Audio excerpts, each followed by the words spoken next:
청소년들 사이에 브레이크가 없는 픽시 자전거가 유행처럼 번지면서 논란이 커지고 있습니다.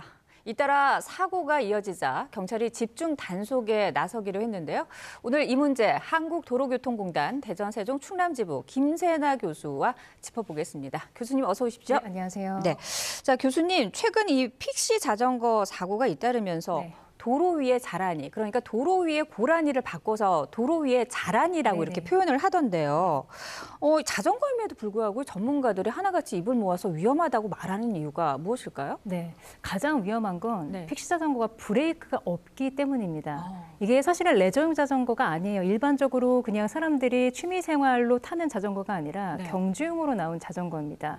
그래서 브레이크가 없이 브레이크가 없고 지금 뒷바퀴랑 페달이 바로 연결되다 보니까 제동을 하려면 아예 페달을 멈추든지 아니면 뒤쪽으로 역방향으로 굴리든지 아니면 요즘에 스키딩이라고 해서 물리적으로 압력을 앞쪽으로 계속 가하면서 멈추는 방법으로밖에 제동을 할 수밖에 없어요. 근데 이게 경주용이다 보니까 게다가 브레이크가 없기 때문에 굉장히 높은 속도로 운행할 수가 있습니다. 최고 70에서 80까지도 운행이 가능하다고 해요. 이렇게 물리적인 속도 자체가 높은 것만으로도 너무나 위험한데 거기에다가 브레이크까지 없으니 제동을 할 수가 없는 거죠. 이 경주용이다 보니까 경기장에서야 무슨 물리적인 장애물이 있는 것도 아니고 급하게 제동해야 될 상황이 있는 것도 아니잖아요. 그러나 우리 도로는 완전히 다릅니다. 도로는 울퉁불퉁하기도 하고 또 장애물이 있죠.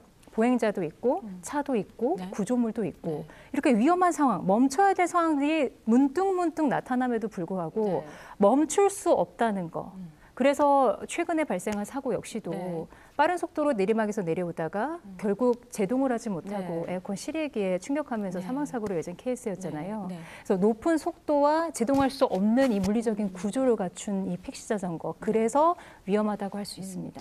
그 픽시 자전거가 그동안 이제 말씀하신 것처럼 이 브레이크가 없기 때문에 외형으로 봤을 때는 자전거처럼 보이지만 자전거에도 속하지 못하고 그렇다고 자동차라고 하기에도 좀 그래서 이 법의 사각지대에 놓여 있었단 말이죠.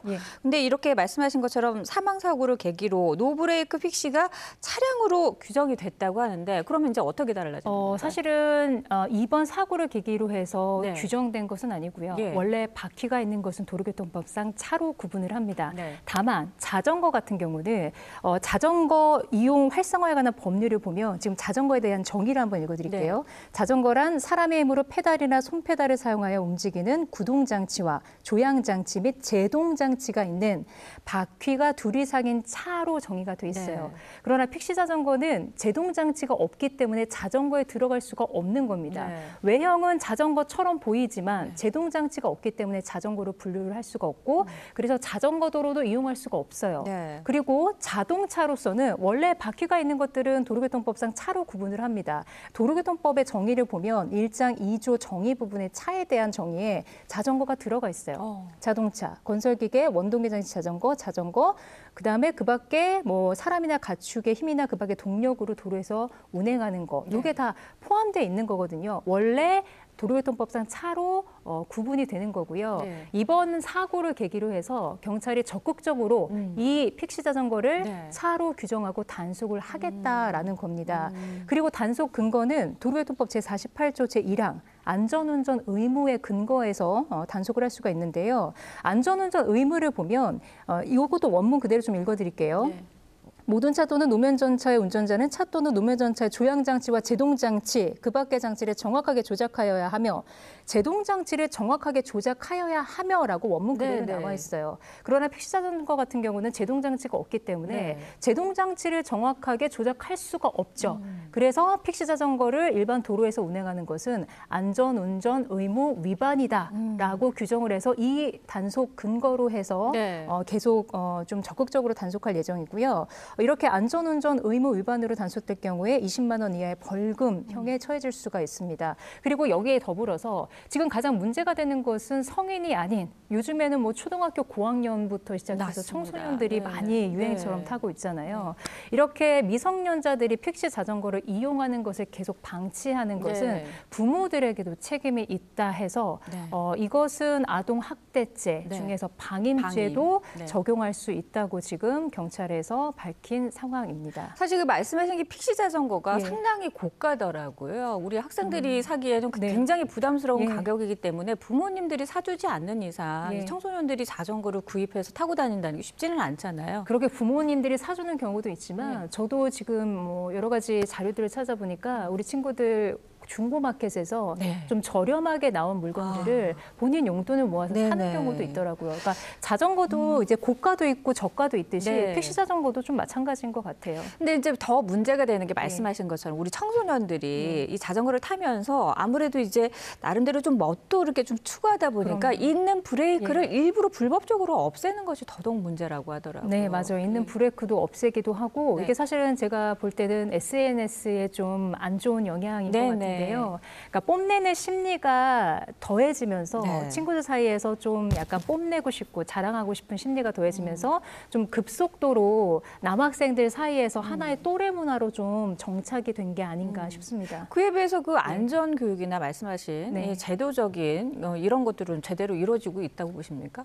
이루어지지 않고 있죠. 그렇기 때문에 제도적으로도 사실은 법적인 부분이 굉장히 미비했고요.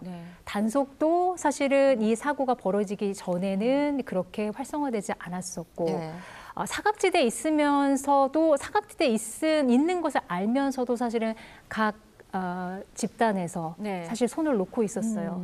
부모님은 부모님대로 이 픽시 자전거가 위험한 걸 알면서도 브레이크가 없는 걸 알면서도 또래 문화니까 엄마 나 이거 없어 나만 없어 하니까 직접 사주기도 하고 그리고 알면서도 묵인하기도 하고 이게 사회와 부모와 모든 각 집단에서 이 방임이 결국은 이 사고는 어찌 보면은 예견된 결과였다. 안타깝지만 이런 생각이 듭니다. 네, 이 경찰이 집중 단속에 나선다고는 했지만 사실 어떤 기준으로 이 픽시 자전거를 이렇게 브레이크가 없는 자전거를 단속을 한다는 사실 그것도 좀 명확지가 않아서 제대로 단속이 이루어질까 이런 생각도 있습니다. 이걸 막기 위해서는 어떤 대책들이 좀 필요하다고 보십니까? 일단 가장 시급하게는 이게 경주용 자전거이기 때문에 픽시 자전거, 브레이크가 없는 이 위험한 자전거를 일반적인 도로에서 운행하게 해서는 안 된다. 고 생각합니다. 그래서 일반 도로로 나오지 못하게끔 법을 제정하는 거 이것이 가장 시급한 일이고요. 그리고 법 제정이 그렇게 하루빨리 이루어지는 것이 아니기 때문에 각 자리에서의 노력 학교에서는 학교대로 이 픽시 자전거의 위험성에 대해서 교육과 홍보를 해야 되고요. 가정에서는 가정에서 가장 최우선적으로 아이들이 이 위험한 자전거를 타지 않도록 부모들이 아이들의 안전을 적극적으로 지켜줘야 하고요. 그리고 또 법은 법대로, 사회는 사회대로. 저희 공단에서도 이번에 이제 픽시 자전거 사고 터지면서 앞으로 어린이와 또 청소년 교육, 외부 교육에 있어서 이 픽시 자전거에 대해서 예방 교육을 강화하려고 지금 계획하고 있거든요. 그래서 각자의 자리에서 모두가 다 같이 노력할 때 제2의 비극을 막을 수 있을 것 같습니다. 네, 알겠습니다. 오늘 말씀은 여기까지 듣겠습니다. 고맙습니다. 네, 감사합니다.